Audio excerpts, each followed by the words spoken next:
அனிரோஸ் நகைக்கடை விளம்பரங்கள், ஜவுளி கடை திறப்பு விழாக்கள் அப்படின்னு நிறைய போயிட்டு இருக்காங்க. நல்ல காசு வருது. கேரளாவில் அவங்க இன்னைக்கு உச்சக்கட்டத்தில் இருக்காங்க.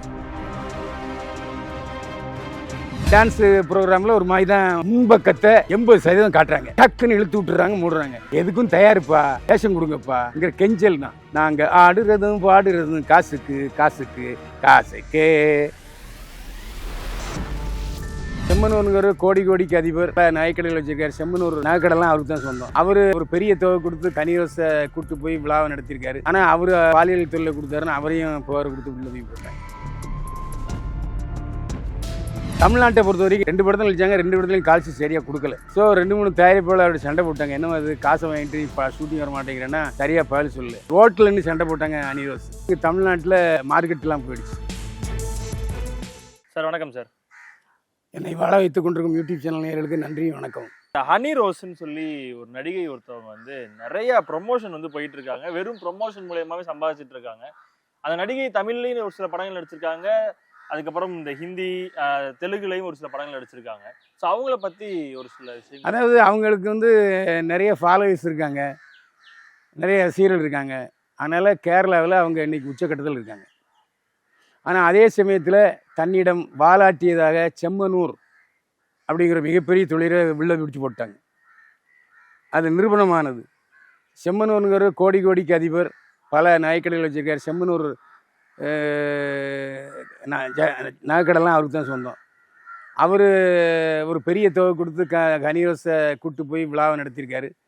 ஆனால் அவர் பாலியல் தொழிலை கொடுத்தாருன்னு அவரையும் புகார் கொடுத்து உள்ள தூக்கி போட்டாங்க. அவ்வளோ பெரிய போல்டு லேடி.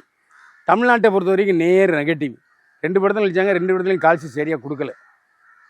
அதாவது கால்ஷீட் கொடுத்துட்டு வரமாட்டேன்ருவாங்க. ஸோ 2-3 தயாரிப்பாளர் அவருடைய சண்டை போட்டாங்க. என்ன அது காசை வாங்கிட்டு இப்போ ஷூட்டிங் வர மாட்டேங்கிறேன்னா சரியாக பதில் சொல்லு. அதனால் இங்கே வந்து கால்ஷீட் ட்ரபிள் பண்ணுறாங்கனாலே அந்த நடிகைகளை ஒதுக்கிடுவாங்க. அப்படிப்பட்ட சூழ்நிலையில் இங்கே கால்ஷீட் ட்ரபிள், ரோட்டில் நின்று சண்டை போட்டாங்க அனிரோஸ். அதெல்லாம் பத்திரிகையில் வந்தது, அது நீங்கள் பார்த்துருக்கலாம். அதனால் அனிரோஸ் இங்கே தமிழ்நாட்டில் மார்க்கெட்லாம் போயிடுச்சு அனிரோஸுக்கு. ஆனால் இன்றைக்கும் சென்னை அங்கே வந்து நிறைய நகைக்கடை விளம்பரங்கள், ஜவுளி கடை திறப்பு விழாக்கள் அப்படின்னு நிறைய போயிட்டுருக்காங்க. நல்ல காசு வருது. ஆனால் இப்போ முக்கால்வாசி சினிமாவை தவிர்த்துட்டு வெறும் இந்த ப்ரொமோஷன் மூலியமாகவே சம்பாதிக்கிறதுக்கான ஒரு வழியில் வந்து ஹனிரோஸ் வந்து போயிட்டாங்க அப்படின்ற மாதிரி. அதில் என்ன உங்களுக்கு வருத்தம்னு கேட்குறேன். ஏங்க ஒவ்வொருத்தனுக்கும் ஒவ்வொரு வருமானம். எனக்கு யூடியூப் வருமானம். என்ன யூடியூப் ஒரு வச்சுக்கிட்டு சம்பாதிக்கிற பயில்வன்னு ஏன்னா கேட்க முடியுமா? நீ வா, நான் மாட்டேன்னு சொன்னேன். அதுமாதிரி ஒன்றியன் நாய்க்கடையை திறப்புல கூப்பிட்டா போ. எதுக்கு இந்த வைத்திருச்சல்ங்கிறேன். ஒவ்வொருத்தருக்கும் ஆண்டவன் இந்த வேலை மூலம் படி அளந்திருக்காரு. அந்த படியை அவங்கவுங்க செஞ்சுட்டு போகிறாங்க. இப்போ நடிகர் கிங்கா இருக்கார், ரொம்ப பேருக்கு தெரியாது. அவர் பல ஆண்டுகளாக சினிமாவில் நடிக்கவே இல்லை. வெறும் ப்ரோக்ராம் தான். எல்லா தெருலையும் கிங்காங் ப்ரோக்ராம் பண்ணுவார். அதுக்காக கிங்காங் ப்ரோக்ராமில் சம்பாதிக்காரு நான் புறாமப்பட முடியுமா? மிகச்சிறந்த தொழிலாளி. டான்ஸு, எல்லா டான்ஸும் ஆடுவார். ராமராஜன் மாதிரி ஆடுவார், கமல்ஹாசன் மாதிரி ஆடுவார், ரஜினிகாந்த் மாதிரி ஆடுவார். அதுக்காகவே அவருக்கு பெரிய ஒரு திறமை இருக்குது. அதுக்காகவே கிங்காங்கை கூப்பிடுவாங்க. அதனால் கிங்காங் மேலே யாராவது புறம் போடுவான்? உழைச்சி முன்னுக்கு வந்து ஒரு கிங்காங். அந்த மாதிரி ஆந்திராவில் எல்லாரும் வந்து அவர் ப்ரோக்ராம் கூப்பிட்றாங்க, போகிறாங்க. அதில் என்னங்க தப்பு? சார் அதே மாதிரி இப்போ இது வந்து நிறைய பேர் கேட்ட கேள்வி, நான் உங்ககிட்ட கேட்குறேன். நடிகைகள் இல்லை இந்த மாதிரி இப்போ வெளியே வந்து இந்த இன்ஸ்டாகிராம்லலாம் வீடியோ போடுறவங்க வந்து தன் உடலை வந்து பிரமிப்பாக காட்டிக்கிறதுக்காக ஏதாவது அதையும் பச்சையை கலங்குங்க. முன்பக்கத்தை 80% காட்டுறாங்க. போதுமா? டக்குன்னு இழுத்து விட்டுறாங்க, மூடுறாங்க. எதுக்கும் தயாரிப்பா, வேஷம் கொடுங்கப்பா இங்கிற கெஞ்சல் தான். அதாவது உச்சக்கட்ட நடிகைகளும் டான்ஸு ப்ரோக்ராமில் ஒரு மாதிரி தான் பண்ணுறாங்க. ஆபாச அசைவுலாம் இப்போ இருக்கத்தான் செய்யுது. அதை சென்சார் ஒத்துக்கிறாங்க. சென்சார் ஒத்துக்கும்போது உங்களுக்கு என்ன? ஏங்க நடிகை நான் எதற்கும் தயார் என்று சொல்லித்தான் நடிக்க வருகிறார்கள் சிலர், எல்லோரையும் சொல்லலை. அப்போ அவங்க அந்த மாதிரி காட்டுற நடிகைகள் எல்லாமே நாங்கள் ஆடுறதும் பாடுறதும் காசுக்கு காசுக்கு காசுக்கு அப்படித்தான். அது அவங்க உரிமை.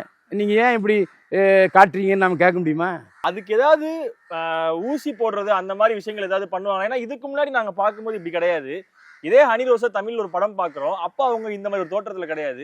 டக்குன்னு இந்த ப்ரொமோஷனுக்கு போகும்போது அவங்க உடை மாறுது, அவங்களோட உடல் அமைப்பு மாறுதுன்றப்போ அதுக்காக ஏதாவது ஊசி போடுறதோ இல்ல அதற்காக ஏதாவது ஒரு ஆபரேஷன் அந்த மாதிரி பண்றதோ அந்த மாதிரி பண்ணுவாங்களா? இல்லை, அழகுக்கு ஆப்ரேஷன் பண்ணுறாங்க, மூக்கு ஆப்ரேஷன் பண்ணுறாங்க, அதெல்லாம் அவங்க அழகாக காட்டணுங்கிறதுக்காக அவங்க என்ன பண்ணால் உங்களுக்கு என்னன்னு அவங்க ஆப்ரேஷன் பண்ணலாம், ஊசி போடலாம், என்ன பண்ணலாம், அது அவங்க உரிமை. தன்னை அழகுபடுத்தி காட்டிக்கொள்வது அவங்க விரும்புகிறாங்க. அது உடல் ரீதியாக பாதிக்கப்படும் போது தான் அவங்களுக்கு தெரியும். நாமே அதை சொல்லணும். மக்கள் எதை விரும்புறாங்களோ அதை வந்து அவங்க அழகா காட்டிக்கிறாங்க. ஆமாம் ஆமாம், மக்கள் வந்து ஆன்னு வாய்ப்பு வந்து பார்க்குறாங்க, அவங்களும் டடங்குன்னு திறந்து காமிக்கிறாங்க. இப்போ சமீபத்தில் நான் ஒரு 3 படம் உங்களுக்கு தரேன். பெரிய நடிகைகள் தான், கோடிக்கெல்லாம் சம்பாதிக்கிறாங்க. உடலை விற்றுன்னு நான் சொல்ல முடியாது, உடலை காட்டி. சார் இப்போதான் சமீபத்தில் வந்து பார்த்தீங்கன்னா வனிதா அவரோட படம் வந்து ஒன்று ரிலீஸ் ஆகிட்டு போயிட்டு இருக்கு. அதுக்கு நடுவில் வந்துட்டு சில இஷ்யூ வரும்போது இளையராஜா வந்து ஒரு வழக்கு வந்து போடுறாரு. அதை சார்ந்து வனிதா பேசும்போது நான் வந்து இளையராஜா வீட்டுக்கு மருமகளாக போக வேண்டிய ஒருத்தவங்க என் மேலே வந்து இப்படி ஒரு வழக்கெல்லாம் கொடுக்குறாங்க, எனக்கு ரொம்ப கஷ்டமா இருக்குன்னு சொல்லி அழுதுலாம் ஒரு பேட்டி கொடுக்குறாங்களே சார். இந்த மருமகளாக போகிறதுன்னா அது என்ன கான்செப்ட், என்ன சார் நடக்குது? வனிதா வந்து நிறைய பொய்களை பேசுவாருங்க. அம்மா அப்பா மேலே பொய்களை பேசினவர் வனிதா விஜயகுமார். வனிதா விஜயகுமார் ஒரு நல்ல நடிகை, அதில் எந்த சந்தேகமுமே இல்லை. 40 வயதானாலும் உடலை கட்டுக்கோப்பாக வைத்திருக்கிறார் வனிதா. அவர் ஒரு டைரக்டர் என்பதையும் மிஸ்ஸஸ் அண்ட் மிஸ்டர் என்ற படம் சமீபத்தில் வந்து அதில் நிரூபிச்சிருக்காரு. அடல்ட் காமெடி, அது ஒரு வித்தியாசமான கதை கருவை கொண்ட படம். அதெல்லாம் எனக்கு எந்த சந்தேகமும் இல்லை. நான் நேரடியாக பார்த்தவன் வனிதா விஜயகுமார் என்னுடைய சொத்தை எனக்கு பிரித்து திரும்புவார் கேட்டு அஷ்லட்சுமி நகரில் உள்ள பெரிய பங்களாவில் சண்டை போட்டார். அந்த பங்களாவில் நாங்கள் நிறைய படங்கள் ஷூட்டிங் எடுத்திருக்கோம். அந்த படத்தெல்லாம் விஜயகுமாரும், அந்த பங்களாவில் தான் விஜயகுமாரும் மஞ்சுளாவும் தங்கியிருந்தாங்க. அப்படிப்பட்ட சூழ்நிலையில் அப்பா என்று கூட பார்க்காமல் விஜயகுமார் மீது போலீஸில் கம்ப்ளைண்ட் கொடுத்தாரு. மஞ்சுளாவை பற்றியும் செம்மையாக பேசினார். அதே சமயத்தில் மஞ்சுளா, நான் பெற்ற மகள் இப்படி பேசுகிறாளேன்னு வருத்தப்படுறேன், ஆனால் அவள் என் மகளை நினைக்கலை அப்படிங்கிற மாதிரி சொல்லிட்டாங்க. விஜயகுமார் அப்படி தான். அவங்க குடும்பத்தில் ஏதாவது ஒன்று நான் பேசுவாங்க, அவ்வளோதான். வனிதா விஜயகுமார் அவங்க வீட்டுக்கு போகிறதே இல்லை, போக முடியாது.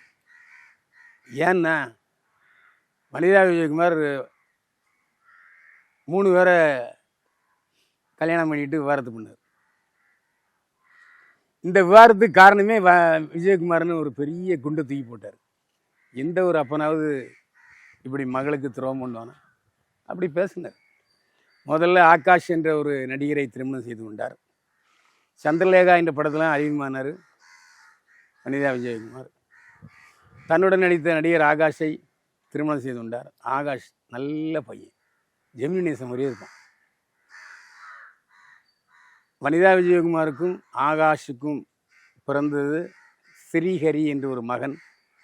இப்போது இருக்கிற ஜோவிகா ஆகாஷுக்கு பிறந்தவ தான். ஆனால் ஜோவிகா அம்மாவுடன் வந்து விட்டார். ஸ்ரீஹரி அப்பாவுடனே இருக்கார், ஆகாஷுடன் இருக்கிறார்.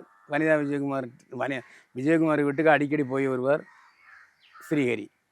ஸ்ரீஹரி விரைவில் கதாநாயகன் நடிக்க போகிறார் என்று பேசப்பட்டது. ஸ்ரீஹரிட்ட எப்போவாவது உங்கள் அம்மாவை பற்றி கேட்டால் முகத்தை திருப்பி விடுவார்.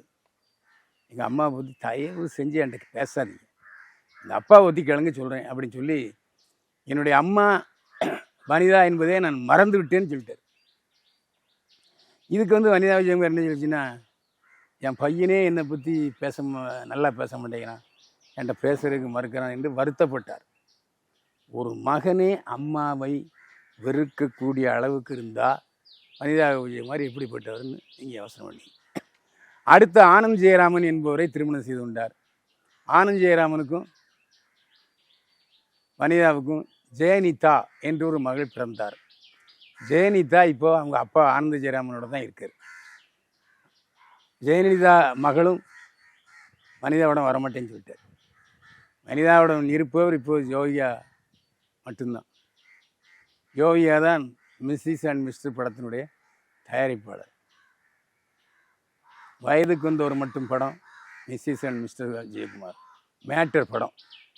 கதை என்னென்னா, 45 வருஷம் வயதான ராபர்ட் மாஸ்டர் 40 வயதான வனிதா விஜயகுமாரோட கணவன் மனைவியாக வாழ்வார்.